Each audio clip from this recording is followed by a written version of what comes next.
Hello, this is Gigi Garth again. Thanks for tuning in to the Gigi Garth Beach Reading Back to School Book Report series.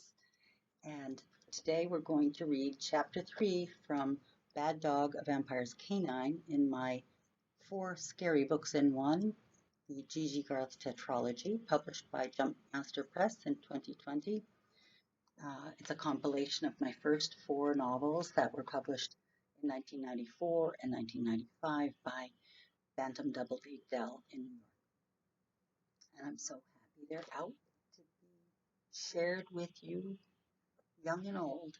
They are vintage, pre-internet thrillers about New England teens who solve bone-chilling mysteries, and they are available at the link below. This book is available at the link below, and I like it. Let me know what you think. Here goes, Chapter 2. Right on time, Aaron Sedgewood picked up his lovely girlfriend, Katrina Phillips, in his black Mustang convertible that he had received for his 16th birthday. They headed to the home of Aaron's best friend, Dan Pritcher, to celebrate New Year's Eve. "Would you please put the top up, Garlic Breath?" begged Katrina as they drove. "I'm freezing." "Come on, Katrina, it's romantic with the top down. Snow in our faces, wind in our hair." He kissed her gloved hand and ran his fingers through her shoulder-length hair, knocking off her matching lavender wool cap. Her hair fluttered around her face in the wind. "Come off it, Aaron. Shut it. I have icicles on my lips. I'll start to look like a vampire soon." "Consider it air freshener, Katrina. You won't have to smell my garlic breath. Come on. I like it, babe. And it's a short ride to Dan's." "It's creepy out here in the boonies, Aaron, and it is nighttime." Katrina crouched by the heater, ducking her head toward the dashboard. Untangling her hair, she replaced her wool cap as they sped past the dilapidated sign for Hymoticos Meatpacking Company. "I should have brought my brush clip," said Katrina. "It's the only thing that holds up my hair." "Without giving you split ends," mocked Aaron, then leaned over to kiss her. You're endangering my life, Aaron, with your breath." "That's not my breath. It's Hymoticos landfill." Aaron defended himself. "You saw the local news reports on the biohazard pollution Hymoticos dumps into our river." "Yeah, it slides right off the back of his toxic landfill and into the river." Katrina gasped as the Mustang skidded on a patch of ice. Recovering, she asked, "So what's going on with your parents, Aaron?" "Oh, they're fine. Pregnant, but fine." "That's so weird, Aaron." "It's not weird. It just means I'll be a very older brother." "It means I'll never get to see you at all because you'll be changing diapers and teaching it to drive a standard." "No, it means I'll get a part-time job, so I'll have a legitimate excuse to avoid babysitting the little giblet." "Any leads?" inquired Katrina.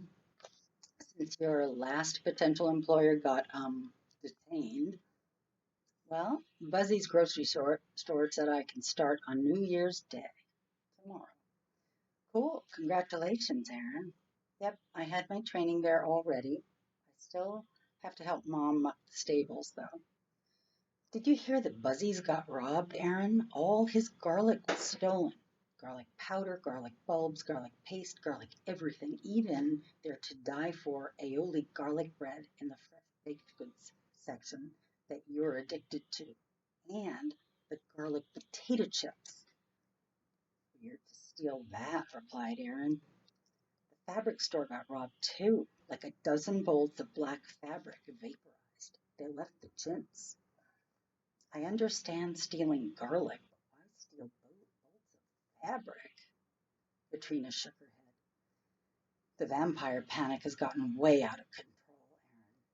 "Well, Because missing persons keep showing up dead repeatedly, that's why. You're creeping me out, Aaron. Stop talking about that, Katrina said nervously, glancing up at the consuming darkness.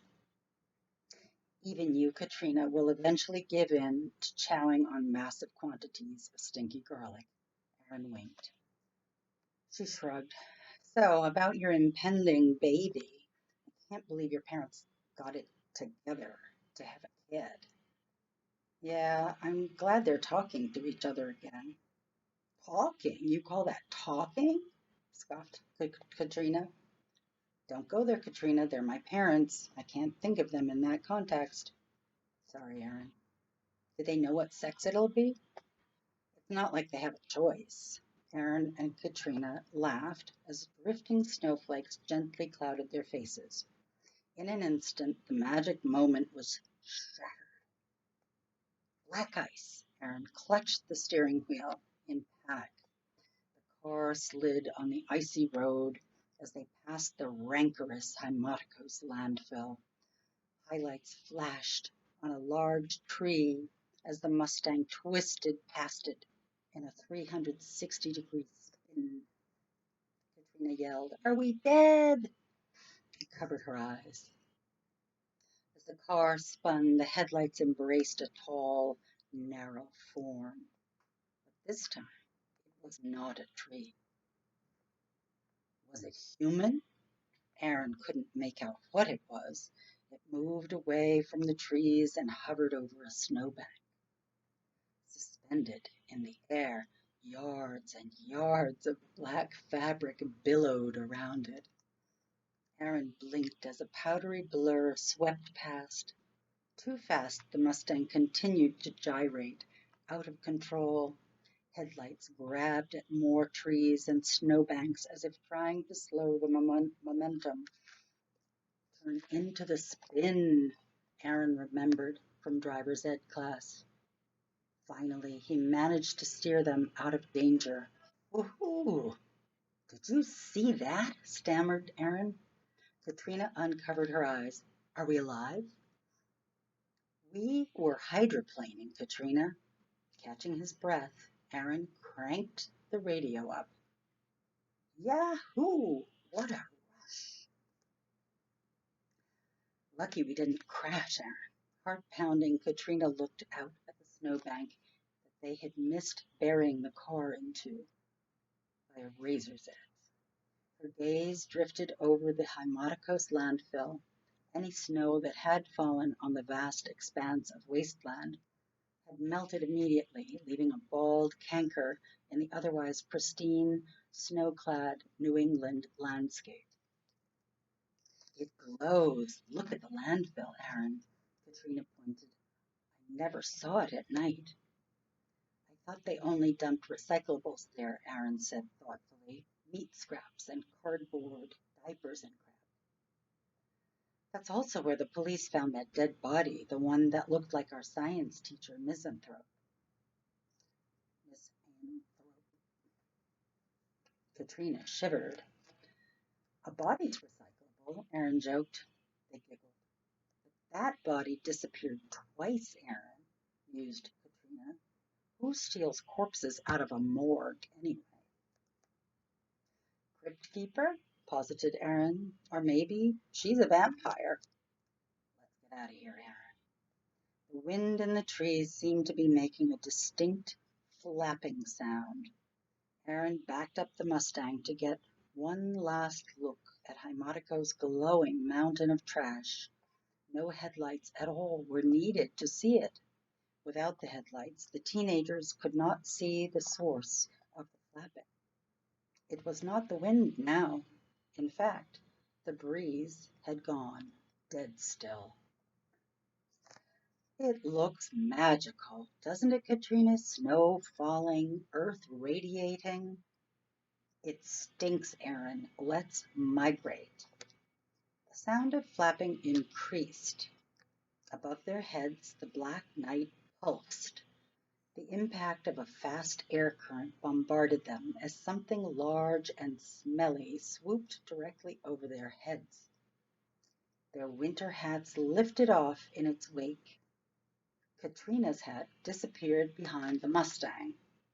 Holy cow, a red-necked turkey vulture, exclaimed Aaron. I told you to put the top up, Aaron. Those birds have a gargantuan wingspan, as big as a vampire, replied Katrina, laughing, although she still had the creeps.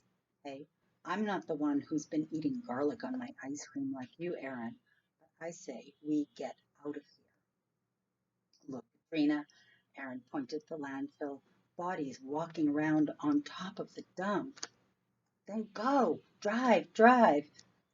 She saw nothing through the trees, though she barely dared to look. Go. Kidding, Katrina. Aaron laughed and pulled his wool cap back on his head. Where's your hat, honey? Oh, it blew in the back seat or on the floor. I'll find it. Just go, Aaron. Katrina craned her neck around and exclaimed in dismay, Oh, dang. It blew out when that red-necked turkey vulture flew over. Wait 1 second, Aaron. Katrina opened the car door to fetch her lavender hat that lay a mere 4 yards from the black Mustang. To reach it, all she had to do was trot out from under the safety of the trees to the clearing by the landfill entrance.